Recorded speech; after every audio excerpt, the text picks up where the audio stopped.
I heard that Caltrans buys 120,000 cones every year to replace the ones that get run over. That's a lot of cones. But the real problem is rear-end collisions. Serious rear-end collisions can result from tailing a car too close at high speeds. If more drivers knew what it takes to slow down a ton of rolling metal. A lot of lives could be saved. And cones. Okay, now let's imagine a car on an isolated road, poking along at 20 miles per hour. In the distance, our driver sees the road ends at the edge of a cliff. Some road? This is an imaginary road, with an angry T-Rex at the bottom of the cliff. Interesting. Okay, now the driver hits the brakes. At 20 miles per hour, let's say it takes him 100 feet to come to a stop. Plenty of spare room. Now let's take the same car and double its speed to 40 miles per hour. What do you think happens to the stopping distance? The car's going twice as fast, so maybe it goes twice as far? That's what you think, but actually the distance is doubled, twice over. It takes about 400 feet for it to stop. When calculating the distance it takes to stop a moving object, part of the equation is taking the speed and squaring it. So if the speed is doubled, the distance is doubled twice. Right. At 20 miles per hour, it took 100 feet to stop. Double the speed. 40 miles per hour. Then the stopping distance will be doubled twice. To 400 feet. And our driver becomes history. Is he killed by the fall or the T-Rex? Well, either way, it looks pretty bad. By increasing a car's stopping distance, speed causes many an accident that could have been avoided had the car been traveling at a reasonable rate. By slowing down just a little. You greatly decrease your stopping distance, and therefore your chances of having a collision.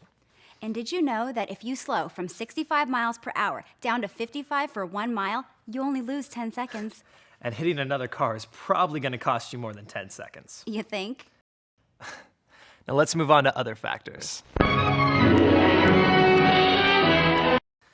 Well, it's easier to push a small car, so it must be easier to stop a small car too.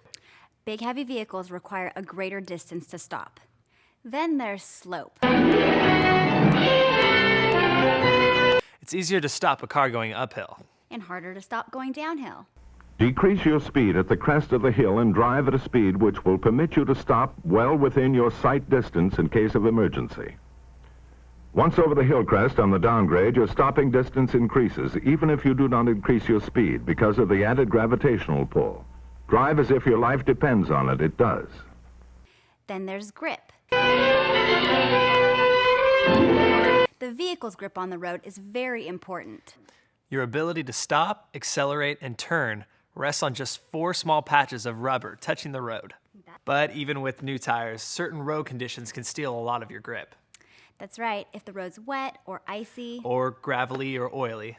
any of those things will make it a lot harder to stop suddenly. That's a good argument for slowing way down when road conditions change. And watch out for those nuts that drive too fast, no matter what the conditions. The impatient driver, who hopes to save a few seconds by weaving in and out, endangers both lives and property. Those people are nuts. Just let them go past. Finally, there's reaction time. The good driver, for example, knows that no one can stop on a dime like this. No matter how serious the emergency, even an experienced driver takes a certain amount of time after he perceives danger before he can begin to apply the brakes. Most cone zone crashes happen before drivers even get into the zone. There's always the jerk who sneaks down the side and cuts people off in front. And everyone else in line has to slam on their brakes. And the poor, unsuspecting chump 5 cars back who's changing CDs while talking on a cell phone. He just doesn't see it coming. If you're traveling 60 miles per hour, that's 88 feet per second. A lot can happen in a second, especially in the cone zone. So, to figure total stopping distance, take the distance required to physically stop the car and add it to the considerable distance you traveled thumbing through the Madonna songs on your iPod. You mean the Madonna songs on your iPod? So, to wrap this up, be aware of all the factors that affect your ability to stop in the cone zone. There's speed, weight, slope, grip, and Reaction time? And remember, when you see those orange cones ahead, merge early. thanks for watching, and drive safe. Drive safely.